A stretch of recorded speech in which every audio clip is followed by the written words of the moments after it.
Chers amis, l'occasion m'est donnée de vous souhaiter tous mes vœux pour la nouvelle année. Je souhaite que vous grandissiez, ou du moins que le Seigneur augmente en vous la foi, l'espérance, l'amour de lui et du prochain, et que vous n'ayez pas peur, non pas en les recherchant, que vous n'ayez pas peur des persécutions qui seront le lot de tout enfant de Dieu. Cela dit, nous voici rendus après les fastes du temps de Noël qui s'est achevé avec le baptême du Seigneur. Nous voici rendus au deuxième dimanche du temps ordinaire, année B. Et l'Église nous propose de nous nourrir de la première lettre de Samuel, au chapitre 3, versets 3 à 10 puis 19, du psaume 39, de la première de Paul aux Corinthiens au chapitre 6, les versets 13 à 15, puis 17 à 20, et l'évangile est tiré de Jean, chapitre 1, versets 35 à 42. Aujourd'hui, nous regardons avec intérêt la grâce de l'appel. Dans la première lecture, c'est le schéma classique de la vocation, celle de Samuel, aux côtés du vieux Élie. Et tout au long des lectures, je voudrais avec vous nous arrêter sur la dynamique appel et réponse. Samuel déclare: par le Seigneur ton serviteur écoute. Voilà qui signe sa vocation pour nous dire que Dieu prend toujours l'initiative. C'est Dieu qui appelle et c'est à chacun de nous de répondre. Samuel, en le disant, sait et se met au service du Seigneur. Le psalmiste dit exactement en quoi cela consiste. Me voici Seigneur, je viens faire ta volonté. Donc, le plus important pour l'homme est de faire la volonté de Dieu. Puisque Samuel répond à la dimension prophétique de notre vie, eh bien, nous aussi prophètes d'aujourd'hui, nous ne serons des prophètes selon le cœur de Dieu que dans la mesure où nous serons sourds à sa parole, à faire sa volonté. Le psalmiste dit quelque part: ta loi fait mon plaisir. Donc la volonté de Dieu est inscrite dans sa loi. Traduction: ce que Dieu veut que je fasse est inscrit dans les Saintes Écritures aussi.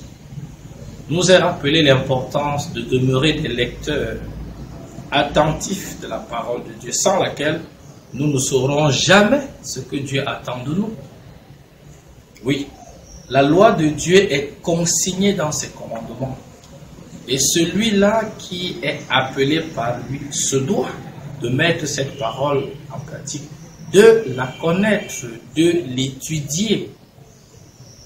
Paul l'avait compris et tire une conséquence pratique pour nous, auditeurs de cette parole.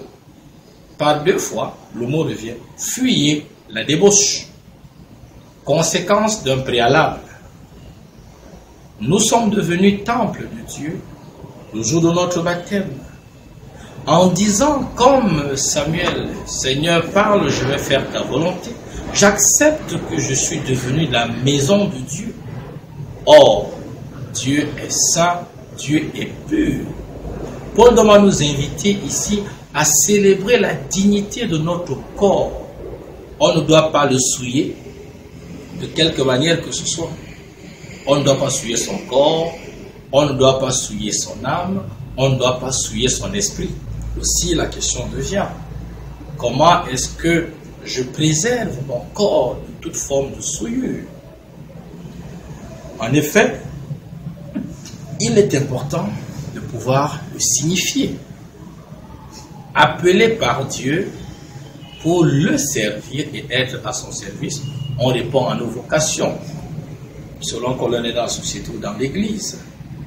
Oui, nous devons fuir la débauche. Voilà un combat pour cette nouvelle année encore, afin que la parole de Dieu porte ses fruits en nous. Si nous ne le faisons pas, c'est que la parole de Dieu n'a pas encore pris dans nos vies. Par le Seigneur, ton serviteur écoute. Dieu veut des collaborateurs. Dieu appelle, n'est-ce pas, à travailler à sa vie. Jean-Baptiste indique l'agneau de Dieu, le Messie, à ses 2 disciples qui, tout de suite, se mettent à la suite de Jésus. Ils deviennent ses disciples pour écouter sa parole, puisque Jean leur a dit qu'il est le Messie.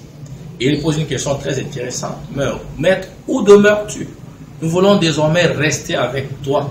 Et on se rappelle que Jésus dit, dans l'évangile de Jean précisément, que celui qui garde ses commandements demeure dans son amour. Ou alors, je demeure dans l'amour de Jésus en gardant ses commandements, l'un valant l'autre. Donc, en ce deuxième dimanche, mon frère, ma soeur, nous sommes invités à travers la parole de Dieu à revisiter nos vocations. À quoi suis-je appelé? Et est-ce que je réponds à ma vocation? Et quels sont les moyens que je prends pour entretenir, pour nourrir ma vocation? Parce qu'il faut le dire, beaucoup ne savent même pas à quoi ils sont appelés. Et si tu ne sais pas à quoi tu es appelé, bonjour le problème. Il y a donc derrière aussi une question de discernement. Oui, parce que Élie va devoir, en regardant le mouvement de Samuel, savoir que quelque chose se trame. J'ai envie de dire, avant chaque décision importante, est-ce que nous prenons le temps de nous mettre en prière? C'est de ça qu'il est question. Avant toute décision importante, comment est-ce que nous nous comportons? Quelle est la démarche du discernement que nous opérons?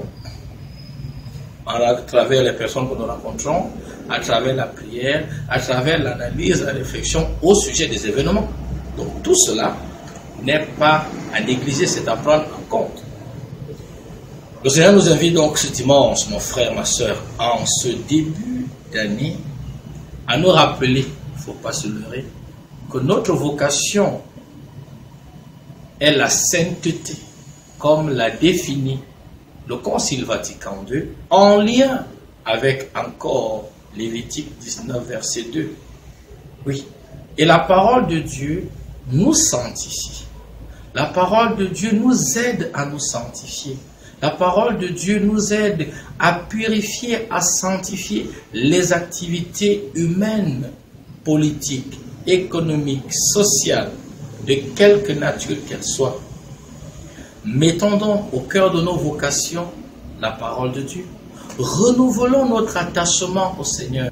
Oui, que la volonté de Dieu soit notre pain quotidien. Que la volonté de Dieu soit notre nourriture quotidienne. Demandons à Dieu la grâce d'avoir des familles qui ont faim de sa volonté. Demandons à Dieu d'avoir des couples qui ont faim de sa parole. Demandons à Dieu d'avoir des relations illuminées par sa parole. Demandons à Dieu d'avoir des communautés qui ont soif de sa parole.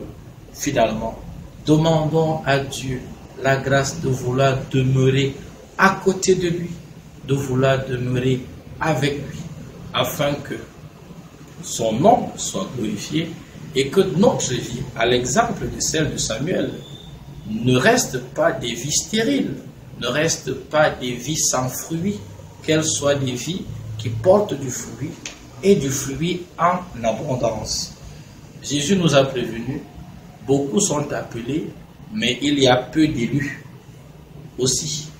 Comment faire pour faire partie de ce petit nombre qui sera élu? Cette semaine, et retrouvons-nous la semaine prochaine. Et que Dieu nous bénisse.